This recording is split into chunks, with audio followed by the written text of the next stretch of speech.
Welcome back रहस्यमय universe के एक और एपिसोड में। Today we are explore the most mysterious event in our universe. तो चलिए शुरू करते हैं।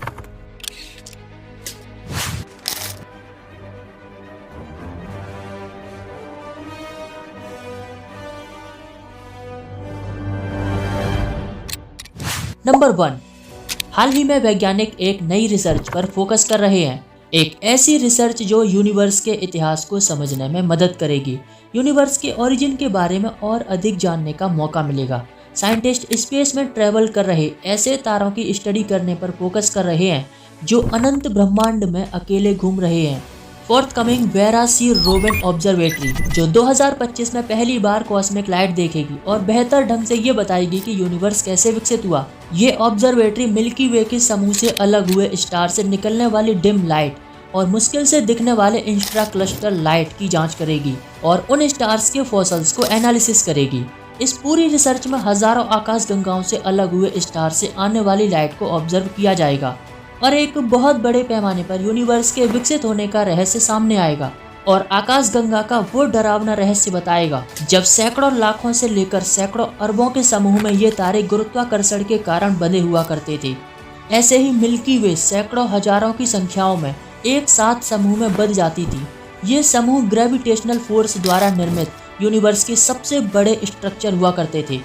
इस प्रक्रिया में मिल्की वे के जन्म से लेकर उसके विकास होने तक अरबों साल लगते थे और यदि इस विकास को ऑब्जर्व किया जाए तो ब्रह्मांड के अस्तित्व का नया रहस्य सामने आएगा। इसके लिए रूबिन ऑब्जर्वेटरी जो 2025 में LSST द्वारा शुरू की जाएगी। यह observatory north Chile Cerro Pachon mountain पर स्थित है। इसका largest digital camera southern hemisphere के पूरे आकाश को स्कैन करेगा और यूनिवर्स को फास्ट फॉरवर्ड करके अनाथ सितारों की भूतिया कहानी बताएगा जो यूनिवर्स की उत्पत्ति के रहस्य को जानने में मदद करेगा। नंबर 2, हमारे सोलर सिस्टम से बाहर एग्जिस्ट करने वाले प्लैनेट्स जिनको एक्सोप्लैनेट्स कहते हैं और इन प्लैनेट्स के कारण उनके स्टार्स पर पड़ने वाले प्रभाव का पता लगाने के लिए और इस यूनिवर्स में किसी सितारे की परिक्रमा करने वाले उन प्लैनेट्स को स्टडी किया जाएगा जो किसी अज्ञात कारण की वजह से इस ब्रह्मांड से निकाल दिए गए। हमारे मिल्की वे में भी अपने स्टार्स की तुलना में 20 गुना ज़्यादा ग्रह मौजूद है।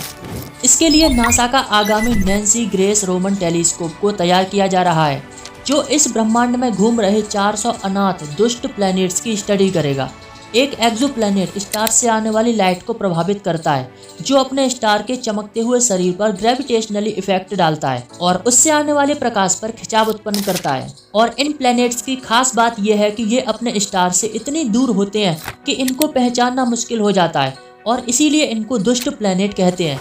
इसके लिए नासा का नैन्सी ग्रेस रोमन टेलीस्कोप जिसका एकमात्र लक्ष्य होगा दुष्ट प्लैनेट्स को पहचानना। रोमन टेलीस्कोप को 2027 में लॉन्च किया जाएगा जो पृथ्वी जैसे 50 प्लैनेट्स को देखने में सक्षम होगा। अगर ये मिशन बेहतर ढंग से काम करता है तो करीब 400 प्लैनेट की स्टडी कर सकता है और इस ऑब्जर्वेशन में सबसे ज़्यादा मदद करेगी 1915 में आई अल्बर्ट आइंस्टाइन की थ्योरी ऑफ जनरल रिलेटिविटी, क्योंकि स्पेस में मौजूद कोई भी ऑब्जेक्ट अपने मास और ग्रेविटी के चलते स्पेस टाइम को विकृत कर देता है। जब कोई ऑब्जेक्ट छोटा और लाइट को उत्सर्जित नहीं करता तो वह प्लैनेट पूरी तरह से अंधेरे में होता है और ऐसे ऑब्जेक्ट को ऑब्जर्व कर पाना बहुत ही मुश्किल हो जाता है। इसके लिए न्यूजीलैंड में माउंट जॉन यूनिवर्सिटी ऑब्जर्वेटरी में micro lensing observation astrophysics MOA ने आइंस्टाइन के सामान्य सापेक्षता सिद्धांत के जरिए ऐसे प्लैनेट्स की तलाश की जाएगी और इस प्रक्रिया को गुरुत्वाकर्षण लेंसिंग कहा जाता है। इस प्रक्रिया में किसी प्लैनेट के माइक्रो लेंसिंग सिग्नल को कुछ घंटों से लेकर एक दिन का समय भी लग सकता है। माइक्रो लेंसिंग ही एकमात्र ऐसा तरीका है जिससे हम कम मास वाले और अनंत ब्रह्मांड में तैर रहे अंधेरे से भरे अनाथ ग्रहों को और प्राइमर्डियल ब्लैक होल जैसी वस्तुओं को ढूंढ सकते हैं। ग्रेविटी का यूज करके उन वस्तुओं की खोज करना बहुत ही रोमांचक होने वाली है जिनको हम कभी देख ही नहीं सकते। इसके लिए नासा 2027 में नैन्सी ग्रेस रोमन टेलीस्कोप को लॉन्च करने वाला है जो दुष्ट तारों को देखने में सक्षम होगा। नंबर 3, मिल्की वे का आकार और आकृतियां यूनिवर्स को और भी ज्यादा रहस्यमय बनाती हैं। वैज्ञानिकों ने एक बार फिर मिल्की वे के आकार पर फोकस किया। मिल्की वे ने ब्रह्मांड के पूरे युग में खगोलीय घटनाओं में हुए उथल पुथल को सहन किया है। हमारी मिल्की वे सुपर गैलेक्टिक प्लेन का हिस्सा है, जिसमें कई विशाल आकाश गंगाएं और हजारों पर्सनल आकाश गंगाएं शामिल हैं। यहाँ पाई जाने वाली अधिकांश आकाश गंगाएं इलिप्टिकल हैं। डरहम यूनिवर्सिटी में इंस्टीट्यूट फॉर कम्युनिकेशनल कॉस्मोलॉजी के वैज्ञानिकों ने एक शक्तिशाली सुपर कंप्यूटर का यूज करके खुद को 13.8 अरब साल पहले यानी कि ब्रह्मांड के निर्माण के प्रारंभिक चरण में ले गए, जब हमारी आकाश गंगाएं अपना आकार ले रही थी। सिमुलेशन के जरिए उस समय सर्पिलाकार आकाश गंगाओं में कमी के कारण को समझते हुए पड़ोसी आकाश गंगाओं के विकास का पता लगाया और साथ ही घनी आबादी वाली समूह आकाश गंगाएं जैसे मिल्की वे के आकाशीय कण ब्रह्मांड के प्रारंभिक युग के दौरान लगातार टकराव और विध्वंस से गुजर रहे थे। जब भी आकाश गंगाएं आपस में टकराती तो एक नई प्रकार की आकाश गंगा उभर कर सामने आती और दो सर्पिलाकार आकाश गंगाओं के टकराने से एक अंडाकार आकाश गंगा जन्म लेती। अब समस्या ये थी कि हमारा यूनिवर्स अंडाकार आकाश गंगाओं से भरा पड़ा है और सर्पिलाकार आकाश गंगाएं बहुत ही कम है। ये घटना बहुत ही दुर्लभ है, लेकिन कोई विसंगति नहीं है, जैसे आकाश गंगाओं का विलय होना, सर्पिलाकार से अंडाकार में परिवर्तित होना। नंबर 4, इंटरनेशनल रिसर्च कोलैबोरेशन की मदद से ब्रह्मांड के रहस्य को जानने के लिए लाखों इमेजेस को कैप्चर किया गया, जिसमें कुल मिलाकर लाखों आकाश गंगाओं में से 1000 की पुष्टि हुई।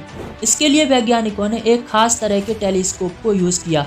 चिली में स्थित समुद्र तल से 7200 फीट की ऊंचाई पर Cerro Tololo Inter American Observatory 4 metre Blanco telescope, जो 1976 से डेटा कलेक्ट कर रही है। इस टेलीस्कोप ने 11 मिलियन तस्वीरें साउदर्न हेमिस्फीयर से कलेक्ट की, जिनको 581 इमेजेस में सिंक्रोनाइज कर दिया गया, जिसमें एक लाल चमकदार मिल्की वे के गुरुत्वाकर्षण ने बहुत दूर तक दूसरी आकाश गंगाओं के प्रकाश को विकृत किया।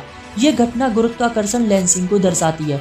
हबल टेलीस्कोप ने 2007 में स्लोवन डिजिटल स्काई सर्वे द्वारा इस इमेज को लिया। 4 मीटर ब्लैंको टेलीस्कोप ने dark energy camera DE cam के द्वारा इस इमेज को कैप्चर किया।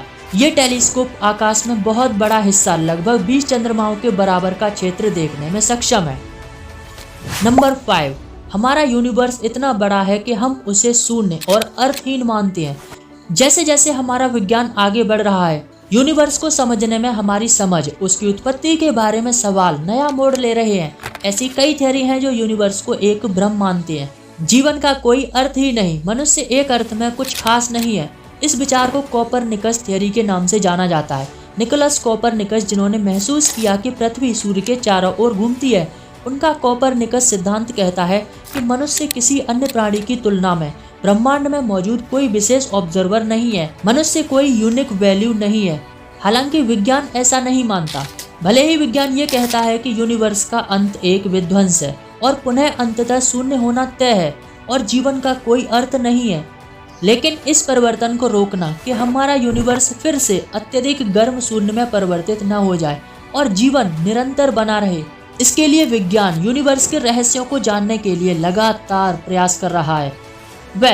यूनिवर्स में हमारा क्या अस्तित्व है, इसका फैसला हमारी समझ करती है कि हम अपने आप को यूनिवर्स में क्या समझते हैं। तो वीडियो को लाइक, शेयर एंड चैनल को सब्सक्राइब करें और मिलते हैं नेक्स्ट वीडियो में। तब तक के लिए बाय।